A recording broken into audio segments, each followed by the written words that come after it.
Hi, everyone. This is Debbie Rambus, Tony's mom, and the executive director of the Compassionate Friends.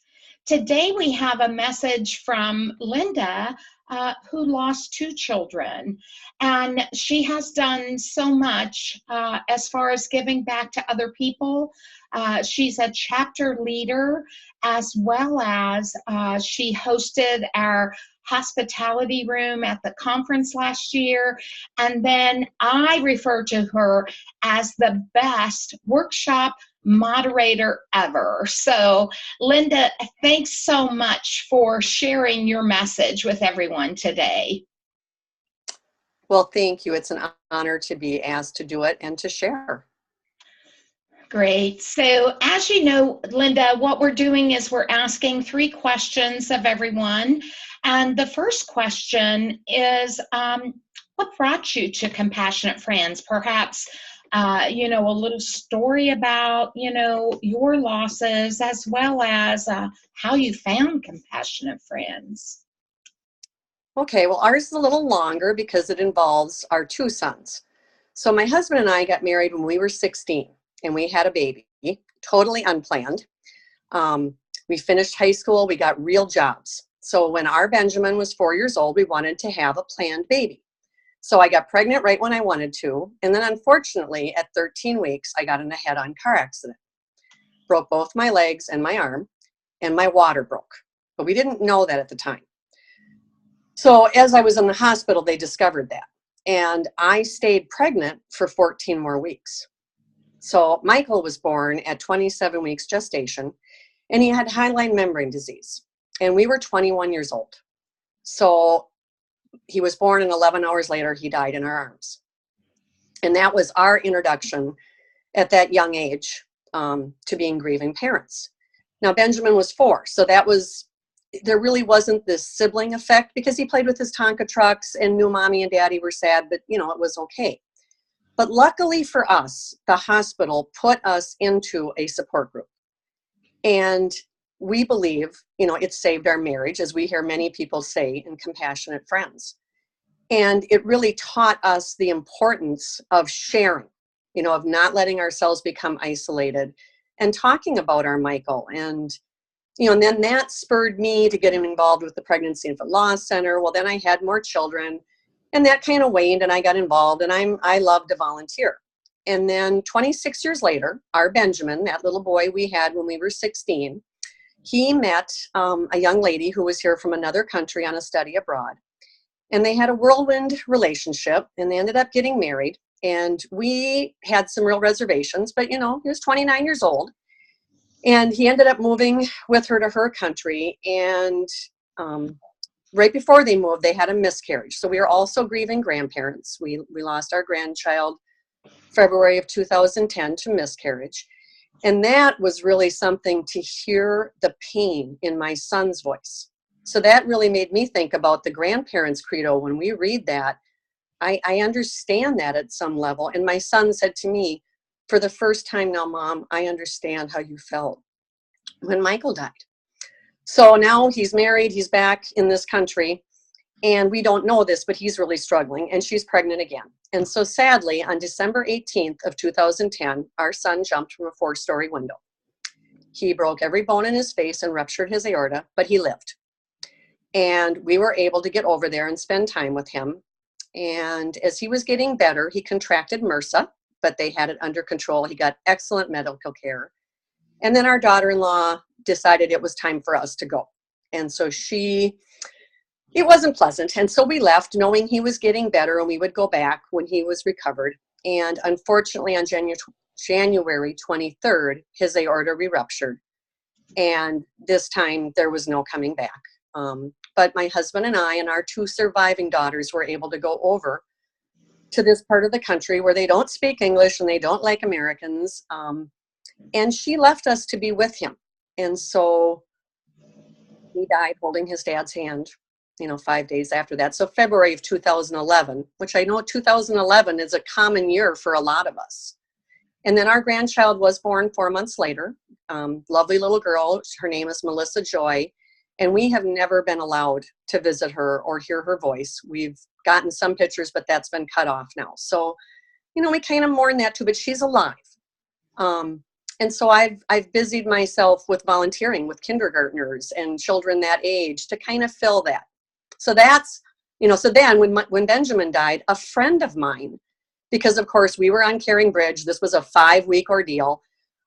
My friend found the Compassionate Friends chapter in Naples, Florida, and she's the one that referred me. And that's how I ended up finding the Southwest Florida chapter of the Compassionate Friends. Wow, Linda, it's just so hard to imagine, I'm sure, for so many that you're standing and smiling and able to carry on through all of those losses at so many different levels. And I'm sure that your story is going to resonate with many, because while our losses are different, our grief journey can be similar. And so if you wouldn't mind also sharing, can you tell us, how did the Compassionate Friends help you on the various grief journeys that you've been on?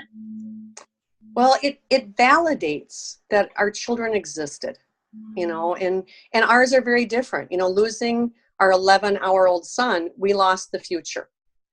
Losing a 30-year-old son, we have these memories and the future. And that's what's neat about being part of TCF.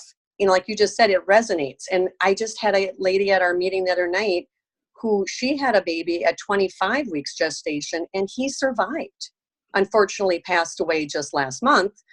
But, we find those similar things and we connect. And just knowing that I could go to some place and say, I'm Benjamin and Michael's mom. And really for us, especially for me, having, now when Benjamin died, I had 2 surviving adult daughters, and what a difference. We all grieve so differently, and it has been a struggle, a real struggle.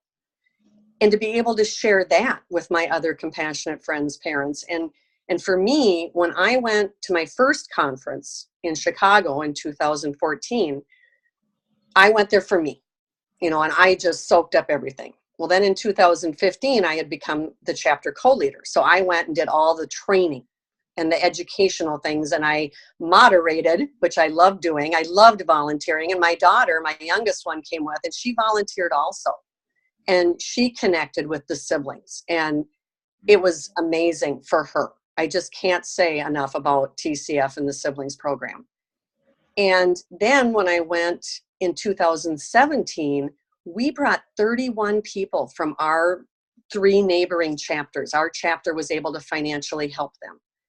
And to see the comfort and what came back from that was just amazing. And I'm sure there'll be at least 10 that come up to St. Louis in 2018.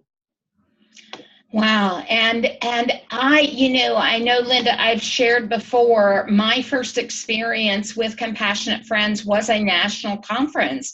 And as you mentioned, this next year, July 27th through the 29th, we're going to be in St. Louis. So even if you don't have a local chapter, which I didn't at the time, going to a national conference or going on our closed Facebook pages, you can relate and connect with someone, whether it be virtually or in person.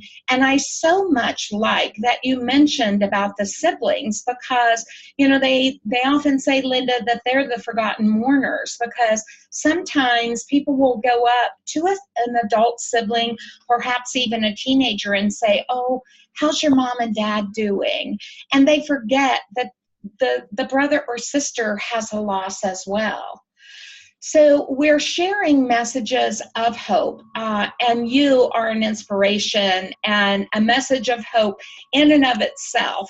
But are there words that you would like to share that perhaps people that hadn't found Compassionate Friends before, or even people very new in their journey, what message of hope would you have for them, Linda? Well, one of our grandmothers that comes to our Saturday monthly meeting, I love what she always says. She shares, I come to steal your strength.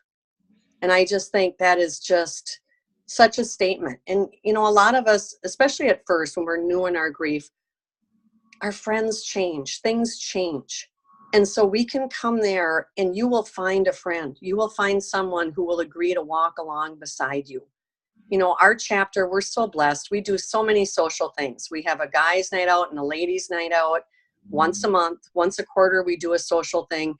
And people come to those that don't come to a regular meeting, but they've formed that friendship, that link, that hope that got them through when they were the newly bereaved. And so then they'll share with the newly bereaved. And one thing I like to always equate that gave me hope that someone shared with me is when Benjamin and Michael both, when they first died, I was a wreck. I mean, I could, especially the second time, I couldn't believe this was happening again. You know, and I knew what I was going to feel, and I didn't want to feel it again. But someone had given me the analogy of it's like having a wound, this horrible, gaping, painful, bleeding wound. And it takes time for that wound to start to seal up. And eventually it does, it heals. But you always have that scar. It's always there. And I wouldn't trade that scar. I wouldn't trade having Michael or Benjamin, even if I knew that it was never going to be long enough. You know, and that's my message of hope, is that it will become, and there will be people who will come next to you, especially because those first 2 years, as we say in the Compassionate Friends, we consider you newly bereaved. And it's not that when 2 years are up, it's magically better and you know, do these different things. But that first 2 years, you are so tender and so fragile, and that wound is still open. And, you know, give yourself time. I used to write that on my son's bulletin board in the hospital. I would say, give time. You know, so that's my message of hope. Give it time. Oh, that is an absolutely wonderful message of hope.